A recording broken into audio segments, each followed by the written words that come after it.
Hola chicos, ¿qué tal? Pues nada, hoy os traigo un unboxing especial porque va a ser unboxing y colocación de algo que me ha venido para el despacho. ¿Queréis saber qué es?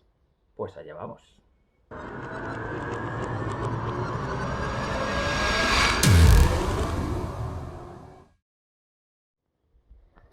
Bueno, pues aquí se desvela lo que tengo y que me acaba de venir. Voy a hacer la cámara para atrás. A ver, ¿qué es esto? Bueno, sí señor. Pues nada, aquí tenemos LG OLED 48CX.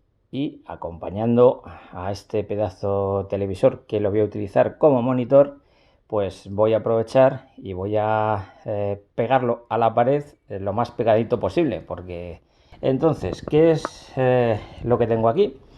Pues mirad, por un lado el soporte, que ya digo que es el más fino que he encontrado, que la deja a 1,5 centímetros, más el propio grosor de la tele. Así que bueno, se quedará lo más pegada posible. En teoría es un soporte que es fácil de colgar, pero bueno. Por otro lado, cables y adaptadores, porque ¿qué es lo que sucede con este televisor? Bueno, pues que quiero coger y quiero ponerlo en modo HDR de forma permanente en Windows, y para eso necesito que el adaptador DisplayPort se convierta en HDMI 2.1. Y aquí es donde surge este aparatito, porque este cable adaptador lo que hace es convertir el puerto DisplayPort 1.4 a HDMI 2.1. Vamos a ver si esto enfoca. En las propias descripciones del adaptador te dicen claramente que se tienen que utilizar con estas tarjetas gráficas, no valen otras. Pues lo dicho, este es un cable adaptador que necesita su propio cable HDMI 2.1. Bueno, como veis, este es el setup que tengo original en el despacho. Este monitor, aunque parezca pequeño, es de 40 pulgadas. Y yo sentado delante ya se me hace grande. Entonces, por eso la idea de pegarlo a la pared lo máximo posible, ¿vale? ¿Qué es lo que vamos a hacer ahora? Quitar este monitor, dejar todo preparado y listo y a ver qué tal. Ya vamos a ir viéndolo poco a poco. Bueno, pues como veis ya tengo el hueco hecho, he quitado el antiguo monitor. Vale, este es el adaptador que os decía, que lo que hace es convertir la señal DisplayPort 1.4 a HDMI 2.1 y se tiene que alimentar por uno de los USBs que conectaré a la placa madre. Esto es necesario porque DisplayPort es el único que me permite con la tarjeta gráfica dar la salida que yo quiero. Entonces necesito sí o sí este adaptador hasta que logre comprar una tarjeta gráfica con HDMI 2.1 directamente de salida y ya prescindiré de este adaptador. Bueno, como veis ya tengo colocadas los dos perfiles que van anclados al televisor.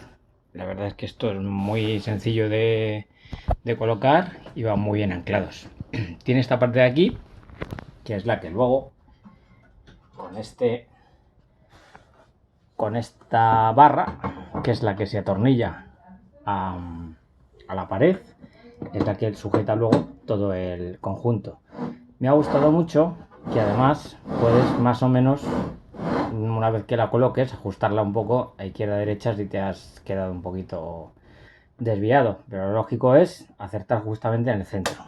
Y luego esta barra también tiene otra función muy útil, que lleva incorporado un nivel que luego que se puede quitar, evidentemente, y está muy bien. La verdad es que me está gustando mucho. Bueno, por lo menos está nivelado y está ahí ya atornillado, en teoría, a la distancia correcta y la altura correcta. Así que toca ya quizás lo más duro, que es a ver si encaja. Ahora lo veremos. Bueno, pues nada, ya estaría. Ha quedado totalmente colocada, sin problema y sin drama. Y lo bueno es que me he sentado y a la distancia a la que estoy me da una sensación no tan enorme como yo pensaba. Pero bueno, reto conseguido, señores. Bueno chicos, pues nada, aquí detrás tengo la bestia parda y ahora tengo que pasar unos cuantos días dejando todo bien ajustado, configurando bien Windows. Aún todavía estoy probando ciertas cosas y posteriormente voy a hacer otro vídeo, este ya en HDR, porque una de las principales funciones es utilizar el monitor como HDR la mayor parte del tiempo. Entonces eso requiere diversos retos técnicos y sobre todo configurar adecuadamente el televisor, no como un televisor, sino más como un monitor con una serie de condicionantes. Así que nos vemos en un próximo vídeo. Hasta luego.